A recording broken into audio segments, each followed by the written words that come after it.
What's going on, everybody? I am Michael, and I am your host for today. Let me just get right into it. Yo, people know me, people that know me, and people that listen to this podcast. One of the things they know is that I'm fascinated by marriage. Those same people, they also know that I'm fascinated by divorce almost equally as much. Maybe it's a sadistic side of me or something like that.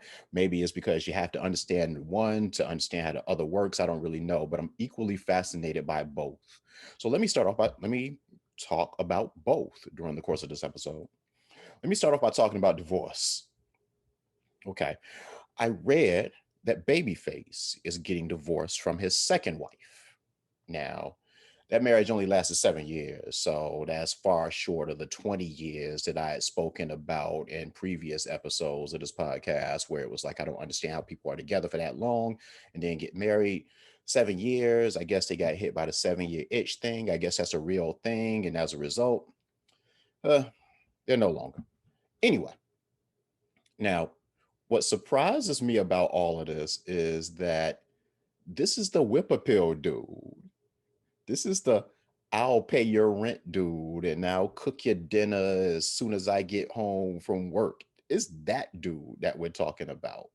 That dude is getting divorced. I don't know what that says about the rest of us. I mean, the last person that should ever be getting divorced, though, once, let alone twice, is that dude. Like, he's going to work, cooking, coming home, and all this stuff for his woman.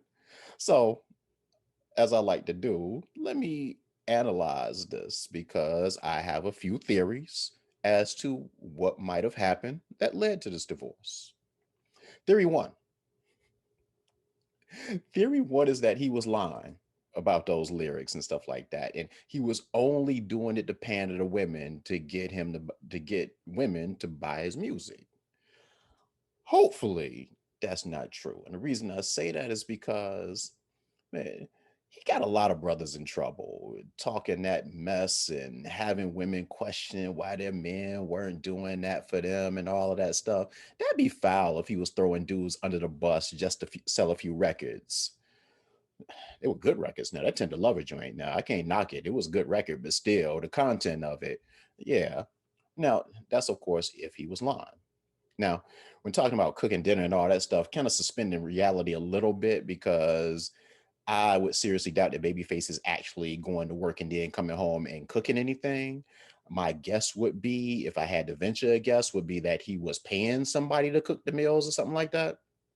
But I guess if he was paying to get it done, I guess that could still count technically as him claiming to do it. Yeah, it's a stretch. I don't know. I've never had a chef anyway. But theory number one is that he could have just been lying in those lyrics about all those things that he would have done for women. Then he got married. He wasn't doing those things for the woman. Interesting. Theory two, as to why Mr. Tender Lover would be getting divorced, is because he was doing all of those things, indeed, that he was singing about, but he didn't get the response that he was expecting for doing all of those things. Something that men complain about a lot. Maybe his wives, maybe they were taking advantage of his love and his generosity. And maybe that led him to file divorce because he didn't demand anything in return and therefore he wasn't getting anything in return. Hmm.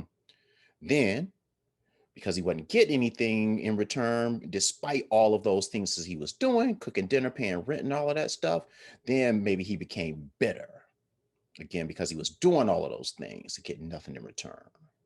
Okay. Hmm. Yeah. His wives might have been those women that thought that, like, giving them sex was all that they needed to do. That was their only duty in the marriage. Could have been. And on that note, I'll just keep preaching to fellas that we need to start coming up with a list of relationship demands like women have. I know I've talked about this, me and Reggie have talked about this, but it's like, yeah, women have all these ideas and stuff about ideals about what a man should do to be a man and what a man should do in a relationship. And we don't have any. We need to start coming up with some. Yeah. But anyway, and the reason I say that though is because we're only cheating ourselves and becoming more and more bitter, like Babyface allegedly, according to theory number two. It actually, that's not even worth me saying allegedly because I'm just spitballing. I don't know that he's bitter, but that's theory number two. He was doing those things that he said in those songs, but was getting no return on his investment. He got bitter and he filed for divorce. Or theory number three.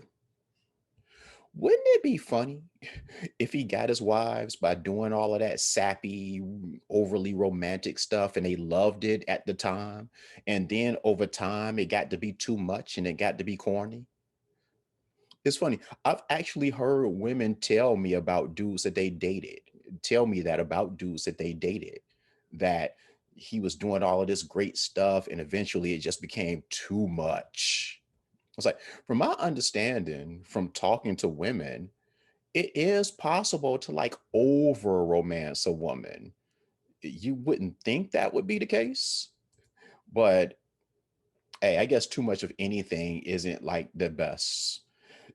I guess you need to balance out all of that sensitivity and stuff like that, all of that tender lover stuff. Like Babyface, he should have had some thug records every now and then. And I'm not knocking his catalog. His music is off the chain.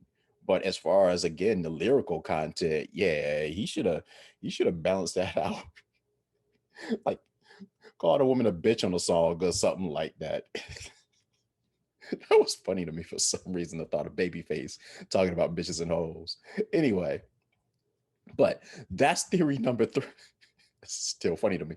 That was theory number three, though, that, he was doing all of those things and it just got to be too much. And the woman was like, yo, chill with some of this. Okay. And then the final theory, theory number four, which is like the least glamorous theory for the purpose of this episode, at least, was that maybe, just maybe, he and his wife just weren't compatible. You know, maybe he just makes bad choices, like me and a lot of other people, male and female, when it comes to choosing, in his case, wives, in my case, girlfriends or whatever. But I don't know. But yo, before I move off of Babyface, did you all know he was 62 years old? Well, it's like I knew he wasn't a spring chicken by any stretch of the imagination, but I wouldn't have guessed 62. So, yo, shout out to him. Shout out to him on that one. He seems, from afar, at least to be holding up pretty well. But I will say this though. Over the past like 5 to 10 years, I saw Babyface in concert twice. And so that would mean that he was probably in his 50s, I guess, when I saw him, at least 50 years old. And in both performances, at some point during the show, he took his shirt off. Now, obviously, I'm not in the demographic that he's trying to reach by taking his shirt off, but still, come on, man. You're too old to be taking your shirt off, your clothes off in public to pander to women and stuff like that, especially in your 50s. You don't have a six pack, man. Like, what are you doing? But, what do I know? Because each time he did it, there were women in the audience screaming. So, again, what do I know? But with that said, let me get off Babyface and let me move on to the marriage part of this episode, the more pleasant part of this episode. And let me represent that by talking about Don Cheadle. Don Cheadle, who is best known for his roles in Iron Man and those crappy Avengers movies. I'm sorry if I offended you if you're an Avengers fan. Obviously, with the money that it's made, there are a lot of fans out there, both young and old. Like, I have friends that like go way too deep into the whole Avengers saga and trying to explain to me what's what with all of that stuff with my eyes glaze over. I saw a lot of the movies. I don't know if I saw all of the movies, but I think I got the gist of it. And the gist of it is all I really need. It reminds me of like dudes like playing video games when they're like 50 years old. Let me get off that. Let me move on before I get myself into some kind of trouble or offend like some of the fellas. Hey, play your video games, do your thing. As long as you're taking care of everything else, you should be able to do whatever you need to do to relieve whatever stresses that you have. Anyway, but going back to Don Cheadle, and before I get back into why I'm talking about him, if you all have not seen Hotel Rwanda, I highly recommend it. As a matter of fact, dude is a really good actor. Like he's way better than those stupid superhero movies that he's like in. But they pay well, so I'm not mad at it. And why would I be mad at it considering I don't know dude and it has absolutely nothing to do with me? But after saying that, it's funny that I'm going to continue talking about him. But I guess that's what we do. Anyway, Don Cheadle recently got married. That's the reason I'm bringing him up. A lot of you might be saying, so? It's his first marriage. A lot of you, again, might be saying, so? He's 56 and just getting married for the first time. Well, that's something that hopefully will be inspiring to me. I'm not 56, but yeah, I'm still looking to get married. So maybe that shows there's hope. But I can still see many of you listening out there saying, so? But here's the thing for people that don't know, he got married to the woman that he's been with for 28 years. They've been together as a couple for 28 years. They have two children that they share, like both of them in their 20s. That's fascinating to me. And like in an interview I read, he said that he and his wife, they knew that they probably should get married. Okay, that's interesting. Now, he also said that what ultimately made them decide to get married was that their accountant showed them the benefits financially of being married. And that's what pushed them to jump the broom, not any kind of like love or any of that romantic stuff that we all dream about or anything like that.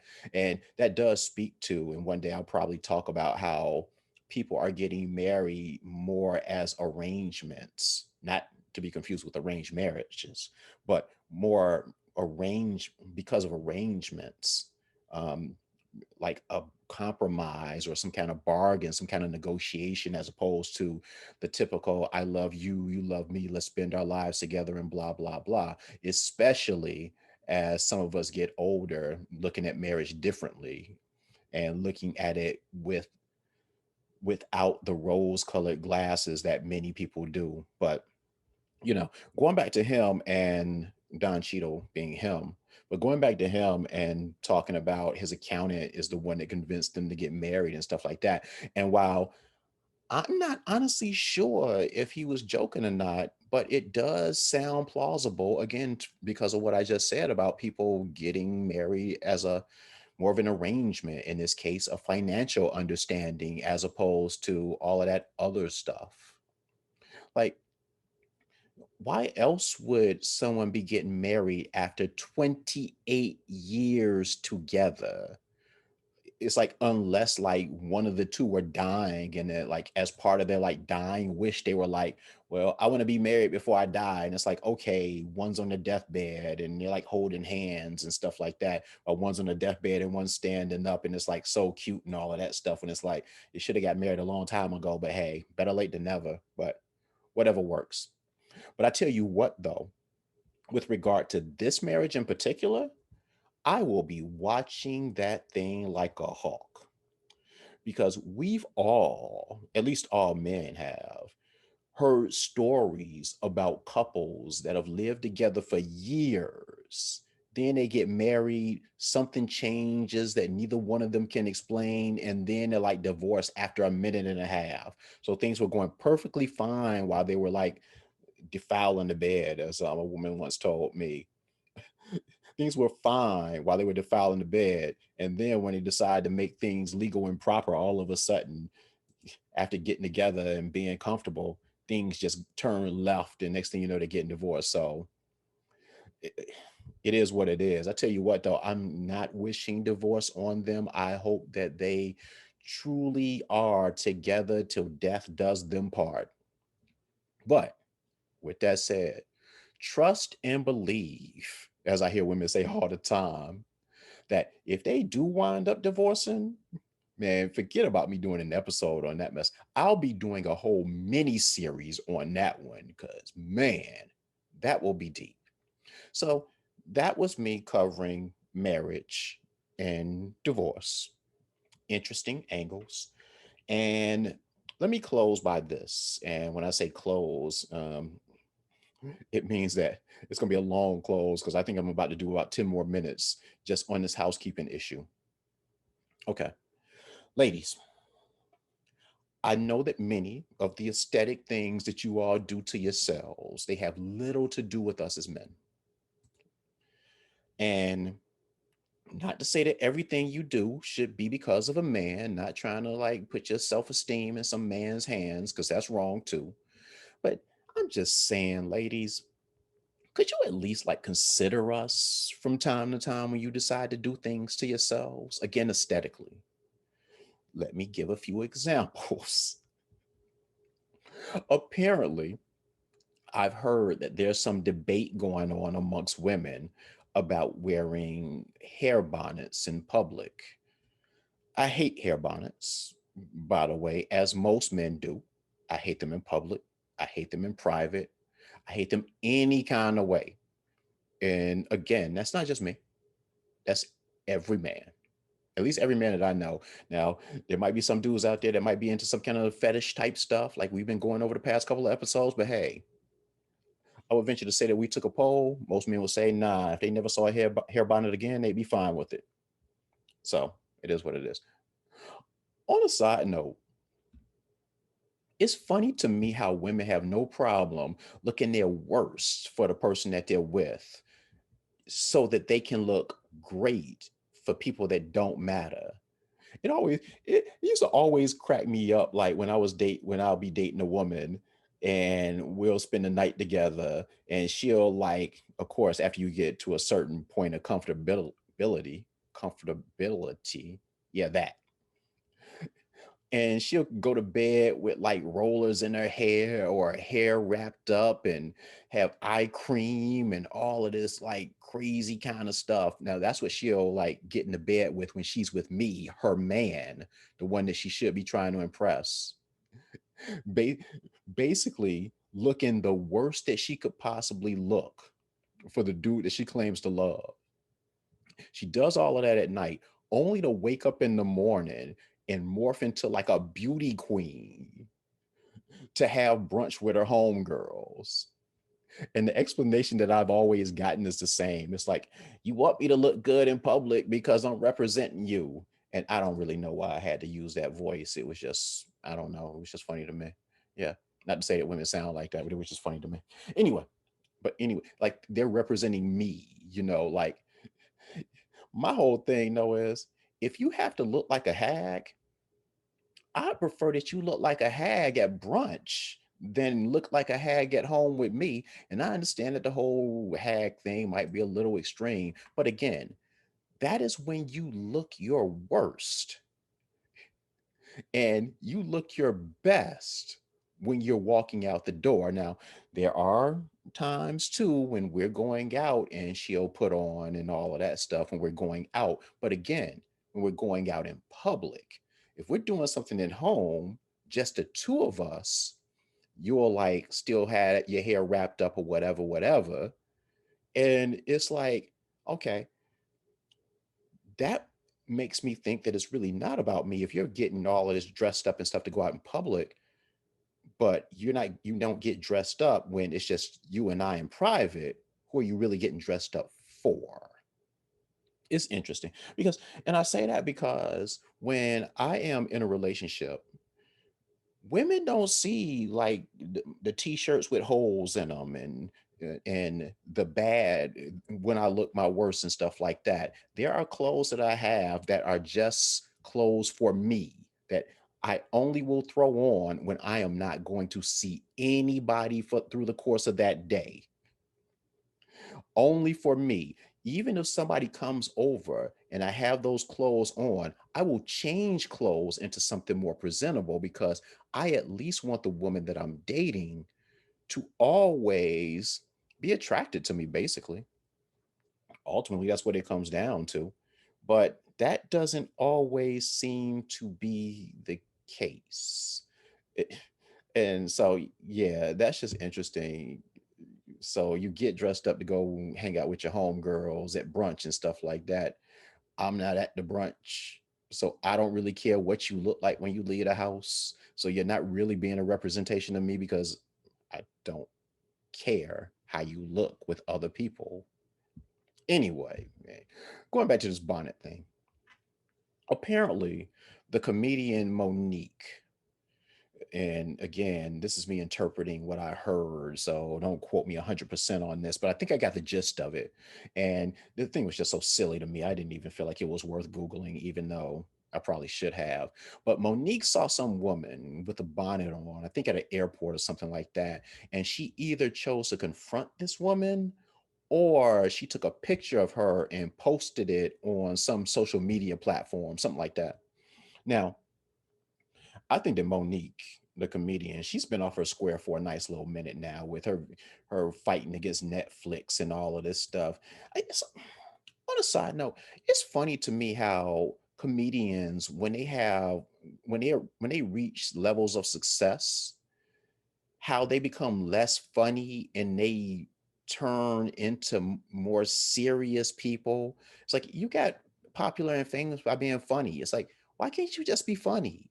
It's like when you watch interviews with Monique or like Kevin Hart for that matter, it's like it's not even funny. It's like they're trying to preach to you nowadays. And it's like, I don't want to be preached to. Tell me a joke. It's like the only one who does a good job of like blending seriousness with humor and it doesn't come across as preachy. There are two people actually, Dave Chappelle and Chris Rock. It's like, man, I listened to an interview with Kevin Hart and not too long ago, and it was just an hour of him just like preaching and stuff like that. It's like, I don't know. I don't know. Anyway, going back to Monique, she's been off her square for a minute. But as far as this bonnet thing is concerned, I'm with her on that one. And when I say with her, that doesn't necessarily that means that I agree with her on the subject of bonnets and women not wearing them in public or wearing them at all, to be honest, even though her thing is about wearing them in public. But while I agree with her on the subject matter, that doesn't necessarily mean that I agree with her either confronting a woman that has a bonnet on, going back to that preaching thing, or posting pictures of the woman with the bonnet trying to put her on blast and stuff like that. So I don't agree with that stuff. But the thing about it that's funny is that this whole thing has apparently sparked some kind of bonnet rebellion where more and more women are like wearing bonnets in public as a form of solidarity. I saw a picture of Toya, one of Lil Wayne's, no, Lil Wayne's ex-wife. Yeah, I saw a picture of her amongst other women, like posing in hair bonnets, standing in front of Bentleys, like in this whole "I'll show you." It's like a bonnet gang and all of this stuff.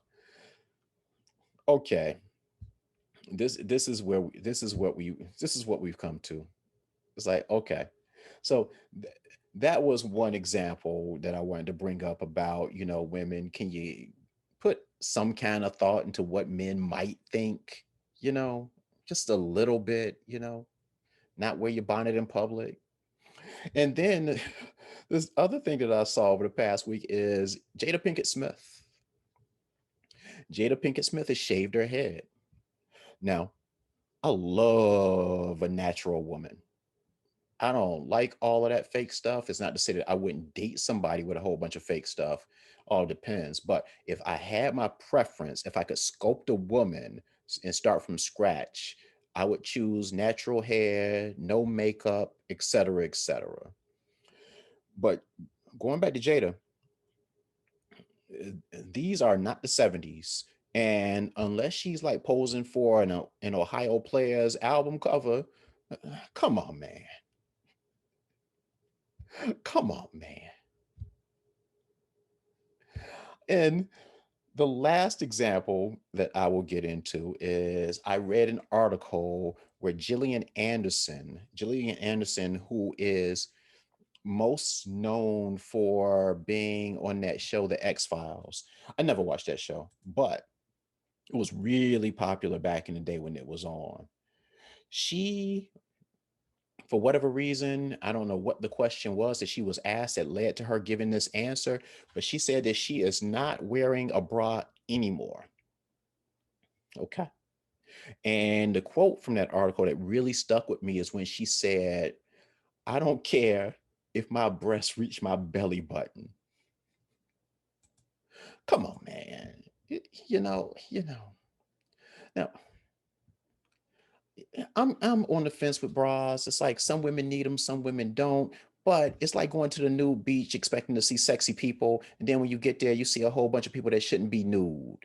It's like when the women oftentimes that talk about going braless, they're the ones that probably need bras on, and the women that you wish didn't wear bras are probably the ones that, the ones that you would like to see braless. But you get the point. You know, again, what your man might think, be damned. And it's so funny the way women think because men think the exact opposite. Men, if there were no women in this world, men wouldn't even take showers. It's like men wouldn't wear deodorant, men wouldn't shave. Everything we do seems to be with a woman or women in general in mind. And I can understand women might be saying, yo, well, not my man. My man, he just gave up. He doesn't care. But I guarantee you, he might not be doing things for you, but he does things with other women in mind, just not you. Hate to be the one to break it to you like that, but yeah, it is what it is. So, all I'm saying, ladies, is when it comes to aesthetics, women are great. And I know women do a lot of great things for their men and stuff like that. But when it comes to looks, the way you look, how your man might see you, can you kind of put your man's views ahead of your coworkers or the brunch crew or anybody like that, especially if you decide to shave your head. But hey, of those three examples, Jada's the one that's married, so maybe Will likes it, or honestly, maybe they've just been together for so long that it doesn't even matter anymore, which would be sad. Which is the way that it seems too many marriages go, especially marriages that have been together for that long.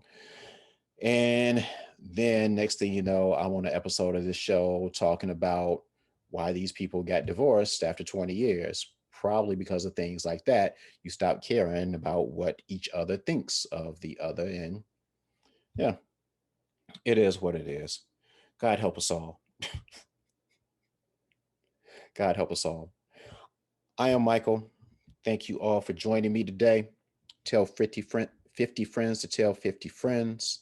I am out of here. I have stuff to do today. So I'm going to do that stuff. You all do the stuff that you need to do. And as always, let me pass the mic to Reggie. Say goodbye, Reggie. Reggie didn't say anything. So I will say goodbye. Hit my music. The music's already playing. I really need to time that better. But anyway, now it's a thing. Goodbye.